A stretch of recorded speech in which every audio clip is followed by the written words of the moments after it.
আসসালামু আলাইকুম, সবাই কেমন আছেন? আশা করি সবাই ভালো আছেন। আমরা আলহামদুলিল্লাহ ভালো আছি। সকালে ঘুম থেকে উঠে নাস্তা বানিয়ে নিলাম, আলু ভাজি, ঝোল ঝোল আলু ভাজি আর পরোটা। আর এই যে পাশের চুলায় ডাল বসিয়ে দিছি লাউ রান্না করার জন্য। দিয়ে দিছি হলুদের গুঁড়া, লবণ দিয়ে ডালটাকে সিদ্ধ করে এরপরে লাউ দিয়ে দিলাম। আর এই যে পাশের চুলায় পরোটা ভেজে নিতেছি। আইনতি বাবা অফিসে চলে যাবে তাই পরোটাগুলো ভেজে নিতেছি। আর এই যে এপাশ থেকে লাউ রান্না করে নিতেছি। এই যে লাউটা কিছুক্ষণ হয়ে যাওয়ার পর দিয়ে দিচ্ছি কাঁচামরিচ আর টমেটো। এই যে লাউটা এত কচি, আসলে চুলাতে দেওয়ার সাথে সাথে সিদ্ধ হয়ে গেছে।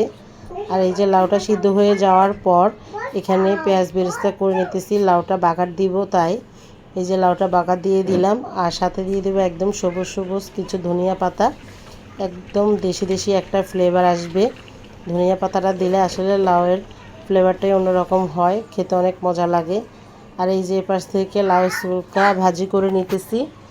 আসলে লাউয়ের কোনো কিছুই ফালানো যায় না, লাউয়ের সুলকাও ভাজি করা যায়, লাউ রান্না করা যায়, কোনো কিছুই ফালানো হয় না। সুলকাগুলোকে একটু সিদ্ধ করে তারপরে আলুগুলোকে দিলাম, যাতে আলু আর সুলকা ভালো করে সিদ্ধ